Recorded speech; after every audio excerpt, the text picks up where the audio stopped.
Cakɛda min ka baara ɲɛsinnen bɛ jamana tɔgɔlasoko ani logement sociaux ko ɲɛnabɔli ma n'a bɛ wele faransikan daɲɛsurun na OMH, o y'a ka laadala ɲɔgɔnye ta ko 47nan kɛ alamisa don janvier kalo tile 11 san 2024 o yɛrɛ jabala la Dar es Salaam Bamakɔ. Kɛnɛ ɲɛmɔgɔya tun bɛ duguba Soko n'a dugukoloko minisiri bolo.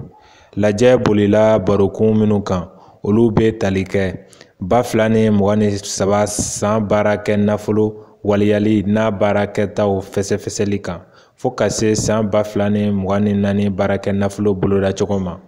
OMH ka san 2024 baarakɛ nafolo mumɛ bɛ t'i jɔ CFA wari miliyari 33 ani miliyɔn 913 la. O ka ca ni san tɛmɛnen ta ye ni miliyari 6 hakɛ ye.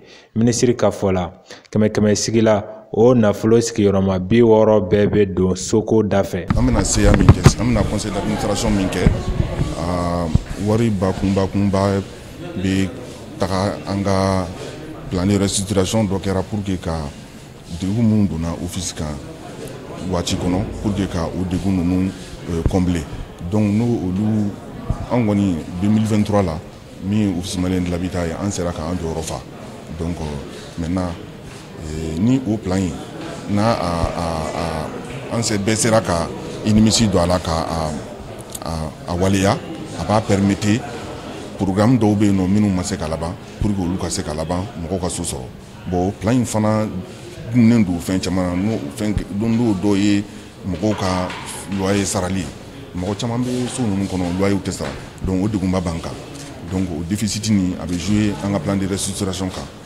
Donc an b'a ɲini minnu bɛ so kɔnɔ u k'a dɔn k'a fɔ ko so ma di fu la, posilera de ka so sɔrɔ, u taara u ka dossier bila so dir'u ma. Donc u k'a dɔn k'a fɔ mɔgɔ caman de bɛ yen, maliyɛn caman b'u kɔfɛ minnu sigilen bɛ ka so kɔnɔ.